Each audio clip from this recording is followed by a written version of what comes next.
You'll literally get hypnotized every single day without even knowing it. When you, for example, watch gezellig and feel like learning everything Dutch, you are hypnotized. And it's pretty much the same thing when you listen to whatever emotional music. We're gonna take advantage of that power, which I have no idea why no one's talking about, to see whether it would work to overcome procrastination. But how is this possible anyway? So today we're gonna see if hypnosis actually works for procrastination, if it's something you can try yourself, and how quickly you can expect to see results. Let's dive in. But first, we gotta understand what procrastination really is, because lots of people think it's related to laziness, which is dead wrong. I mean, don't you remember how energized you are when you do whatever activity instead of the work you should do? So procrastination is in fact a defense mechanism caused by a threat, quote unquote, i.e. some authority that could punish you or some fear you have about the future. So you procrastinate by falling into temptation or doing an irrelevant task to get temporary relief until it's almost over. You see, most people don't even know what motivation really is. We think that if we reward or punish someone for something, they'll get motivated. But the reality is they'll feel like Gulag camp prisoners while working, no matter how big the reward is. What makes a task really fulfilling is if it is done for its own sake. Only then can rewards and punishments make tasks more motivating, which means they're just supplements. So you must figure out how you're gonna make your task fun in itself. And I made a video about that for studying if that's the case, which you can check it out. On the other hand, you might be having fears like failure, imperfection, impossible expectation, success itself, blah blah blah.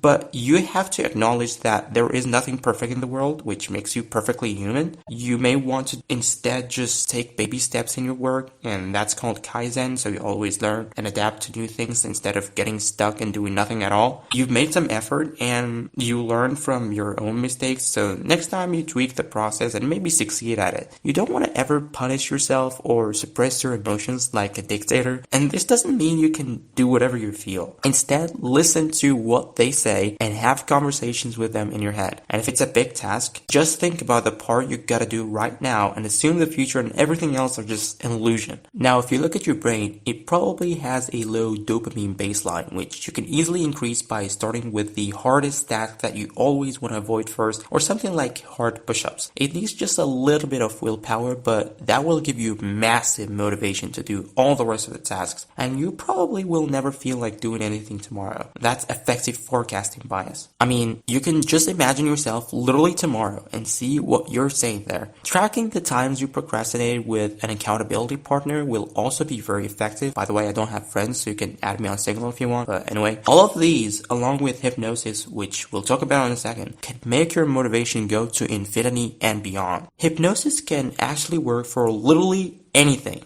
even anesthesia. Basically, hypnosis is a state of calm and high focus where context is restricted and surroundings are eliminated. It does not control your free will, don't worry. Like, I'll give you an example to understand. If you play Karawa Shoujo and are having a root with Rin or whoever, you are allowing yourself to be hypnotized. You willingly suspend your disbelief that what you're seeing is fake. You permit yourself to believe in the reality of the game on the screen. So the critic of the mind, the part that knows that this is fictional, is bypassed, and that's why you feel so immersed in the game as if you are actually the protagonist, Hisao Nakai. So you create involuntary physical responses to something imaginary. That may sound like no big deal until you realize how hard it is to make yourself authentically cry or laugh on command without calling upon your imagination or memory to do so. If you don't believe me, go ahead and try it now. Laugh. Not a fake or forced one, a fucking real laugh. See, you don't really need a hypnotherapist for fixing something like procrastination. You can do it right now at home, but you should be comfortable, and it gotta be carefully thought out to avoid unwanted triggers or reinforcing destructive behaviors like overworking, and be confident that this will work. It happens gradually by repeating for a few days, I guess. I've made a hypnotic speech for that, which I used myself and made me feel kinda different. I wanted to use Coco's voice with AI since it's so calming, but I realized I only have a fuarrrking weak CPU, and doing it is much more difficult than I thought it will be. So I recorded it myself. You can download it along with the script in the description. And you might now think as if I am like trolling or wanting to manipulate you into making you depressive or whatever. But these speeches are already everywhere. You can read the script yourself and listen to it. Instead, after this, you start by sitting comfortably on a chair before you hit play. And it should take only a few minutes to complete it. Do this now. Don't even think about scrolling to the comments already. Just do it! peace.